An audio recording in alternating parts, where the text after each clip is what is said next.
Student visa crackdown begins easing Canada population gains.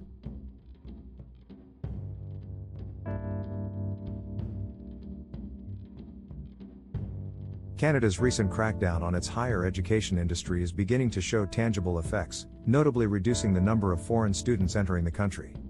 This shift marks the onset of a potential easing in Canada's rapid population growth, which has surged significantly post-pandemic. Slumdog investigates. Slumdog goes deep throat to get the information from untouchables. Slumdog gather the facts. Slumdog analyze information you can rely on. Slumdog lay low in the slums with common people, and Slumdog knows common people problems. Slumdog, please remember the name because this dog came from slums of untouchables. This dog proves that how hungry you are for the truth. Homeless, hungry, poor slumdog. Untouchable slumdog. To get all the updates, please like, share, click on bell icon, comment on the video, and subscribe the video.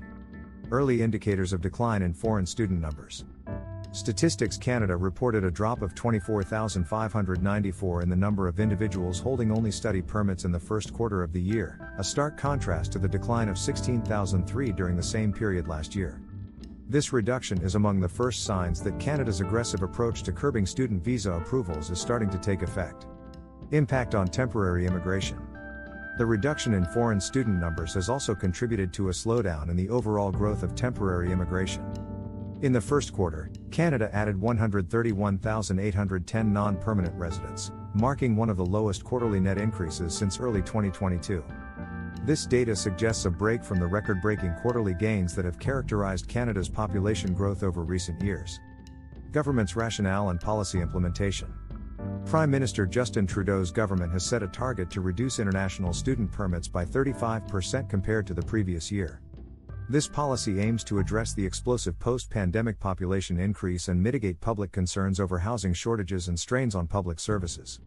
Although the cap on student visas is not expected to take full effect until later this year, the recent data indicates that the initial phases of policy implementation are already influencing immigration trends. The announcement of the new restrictions in January caused disruptions in study visa applications and recruitment processes as federal and provincial governments worked on new permit allocations for educational institutions. Shifts in perceptions and attractiveness. The policy shift has also impacted Canada's attractiveness to international students who viewed education as a pathway to permanent residency. The uncertainty and potential limitations introduced by the new visa policies have made Canada a less appealing destination for some prospective students. Population growth trends. In the first quarter of this year, Canada's population grew by 0.6%, reaching 41 million. This growth rate matches the previous quarter but represents a significant slowdown from the 1.1% growth rate observed in the third quarter of 2023. Temporary immigration's role in population growth. Temporary immigration, including foreign students, workers, and asylum claimants, has been a major driver of Canada's population growth. Over 9 months leading to April, the country saw an influx of 1 million new residents, predominantly from temporary immigration streams.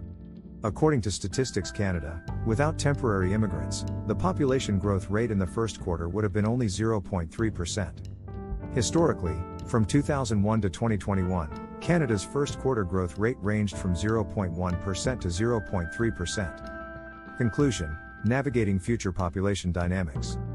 The initial effects of Canada's crackdown on student visas illustrate a strategic shift in managing the country's population dynamics. As the policy continues to roll out, it is likely to further influence the trends in temporary immigration and overall population growth. This strategic move aims to balance population growth with the country's capacity to provide adequate housing and public services. As Canada navigates these changes, it will be essential to monitor the long-term impacts on both the education sector and broader demographic trends.